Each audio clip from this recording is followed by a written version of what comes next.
Storytime about when I ghosted my boyfriend of 5 years and his friends. I at 33 was dating a guy at 39 for 5 years. After 3 years or so, we moved in together, but he was away a lot for work. He had a camp job that was 3 weeks in, 1 week home. He and I always liked to play computer games and were in a Discord with his friends. My friends also joined the Discord and everyone got along very well. Over the last year, he started getting a bit distant when he wasn't home, but I would see him online and voice chat with his friends and my friends. If I joined the chat, he would go silent. There were times we would play late at night together on the weekends, but one day he told me that he got in trouble at the camp for being too loud at night. He stopped phoning me and would only message me. Sometimes he wouldn't talk to me for a few days. 3 months ago, he wasn't online, but a few of his friends were. I popped into the chat to say hi, and someone asked where he was to someone else. The friend responded with, "Oh, he's probably with his other half. They usually spend a lot of time together at this time of day. He'll be back later." I went, "Hold the phone. What? But I'm his girlfriend and we live together when he's not at camp." It got silent and then one of the people said, "I hate to break it to you, but he has never had a camp job. He lives in the city with his girlfriend and travels out once a week." I messaged him saying, "Hey, someone just said you have another girlfriend? What the hell?" He sent me a message saying that they were lying to me and blah blah blah. I ended up clarifying with his friend on who the other woman was. It was a girl that I played with regularly. She was a good friend, or so I thought. I also casually mentioned it in voice chat with her one day. "Yeah, we've been together for 6 months, living together for 3. I know it's fast, but he's a great guy." I just laughed and said, "That's great for you."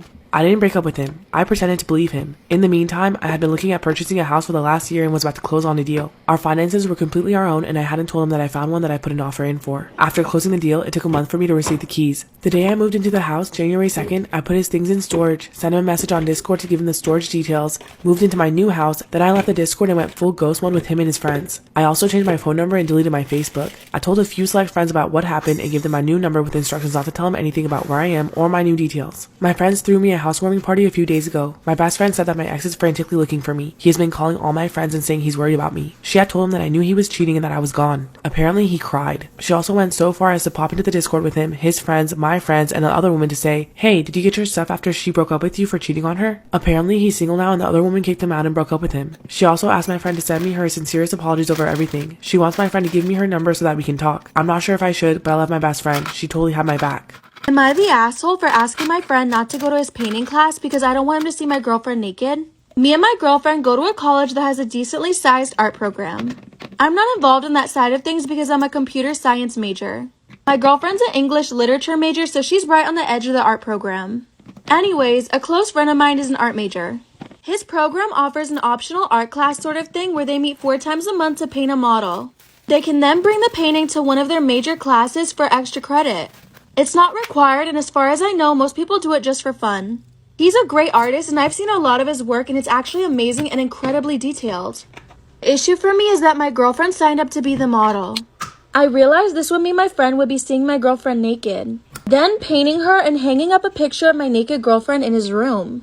I asked her first, and I said I wasn't very comfortable, specifically with my friend seeing her naked, and said I'd be more comfortable if she just didn't do it.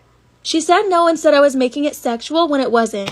I said I still don't want my friend having essentially a nude of her hanging in a place where me and the rest of my friends go to hang out regularly.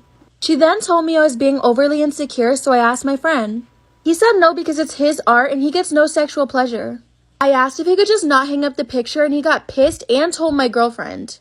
We moved into a new house last year. When we purchased it, the realtor informed us that there was a school bus stop around the corner where the house was, and we were okay with that, thinking that it would not be an issue. We moved in over the summer before school started. The week that school began, we had no issues. However, in the following weeks, we noticed that our dog and cat started behaving strangely. My cat started urinating outside the litter box, and my dog would not go near the windows in the front. We took the cat to the vet to make sure that she was not sick, and she was fine. The vet thought it was the move and the new environment causing anxiety for them. 2 weeks later, we started noticing that rocks from our landscaping out front were on the porch and footprints on the cement. Out of concern, we installed a video doorbell camera because we were afraid that someone was trying to get into the house. What we saw was the kids from the bus stop taking our landscaping rocks and throwing them at our house and the windows and scaring the crap out of my dog and cat. They would run up the windows and start yelling at them. To say I was pissed was an understatement. Meanwhile, these kids' parents were either standing there watching them do this or sitting in their car. They drive their kids at the bus stop and then wait in their cars until they get on the bus, and literally doing nothing. One mother even told her kid to go on the porch and get out of the sun. These kids were at least 10 to 12 years old, so they were old enough to know better. My husband called the school as soon as he saw it and reported it. They basically said that they couldn't do anything about it. So he called the Board of Education and was given the runaround there as well. We started watching the cameras like hawks every morning, and anytime we saw a kid pick up rocks, we would tell them that we could see them and to put it down. When the parents would tell the kids to go on the porch, we would talk through the cameras and tell them no. They would either have to wait in their car or stand in the rain. We finally went to the Board of Education meeting and showed the camera footage of the the kids tormenting our animals. We basically said that they either change the bus stop or we file police reports on every kid on camera who continues to throw rocks at our house and yell at our animals. The school board voted in our favor to change the bus stop further up the street, meaning that the kids and parents would have to go an extra block to go on the bus. Now all the parents from the bus stop are pissed and saying that we doctored the footage. They are all saying how much of an inconvenience it is for them.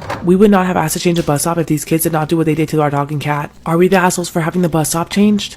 I don't think I've ever been this mad in my life. Like, I'm literally flabbergasted. I'm about to start crying. I'm so mad. So I just went on vacation with my boyfriend to Las Vegas. And since I'm going across the country to Las Vegas, I can't take my car with me. My $20,000 car that I pay for.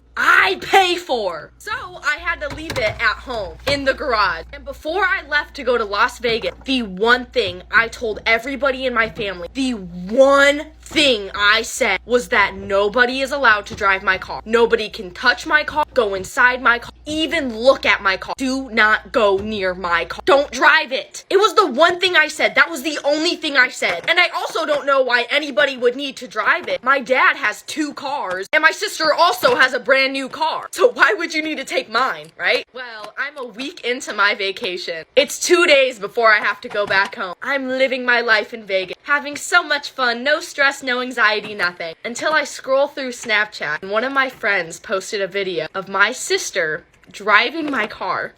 My sister was driving my car. So I'm sitting there like, is this real? Like, is that my sister in my car that I paid for that I told her not to drive? And she didn't even text me asking if she could? Like, that's what really got, you're gonna drive my car and not even tell me?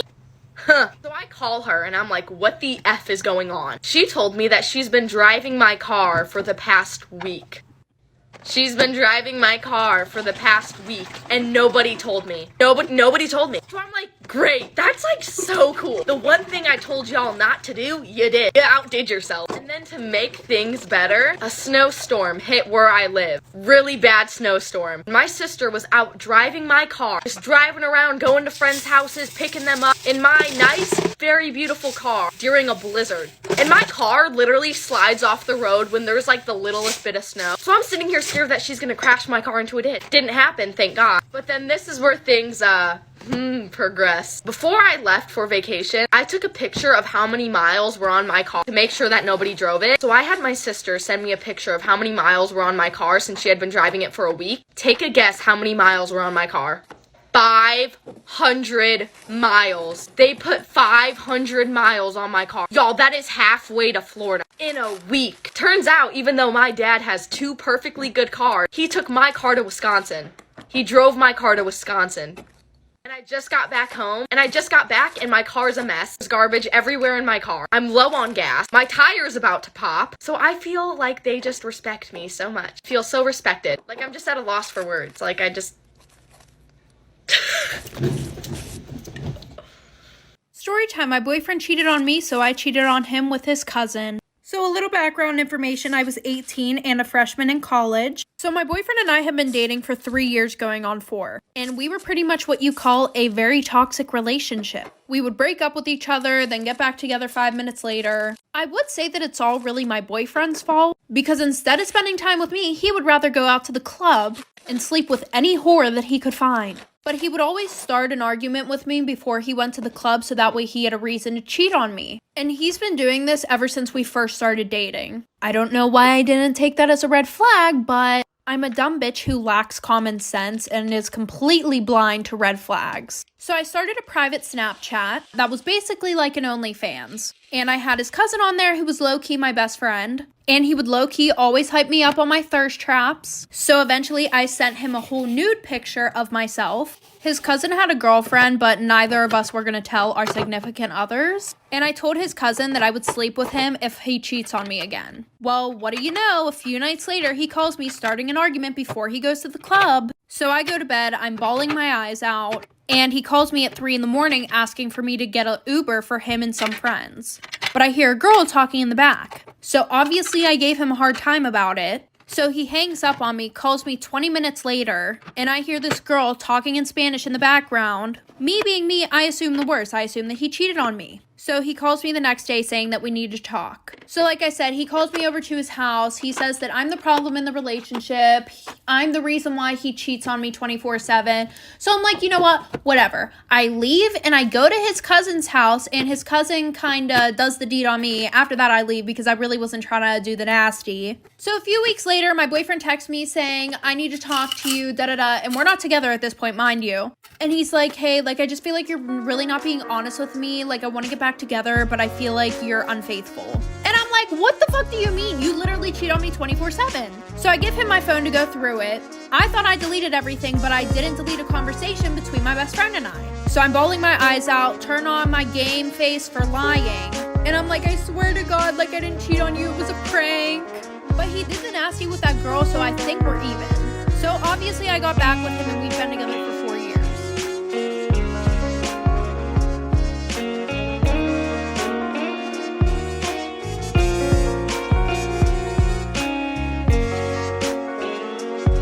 Hi guys, thank you for watching. I love you guys so much.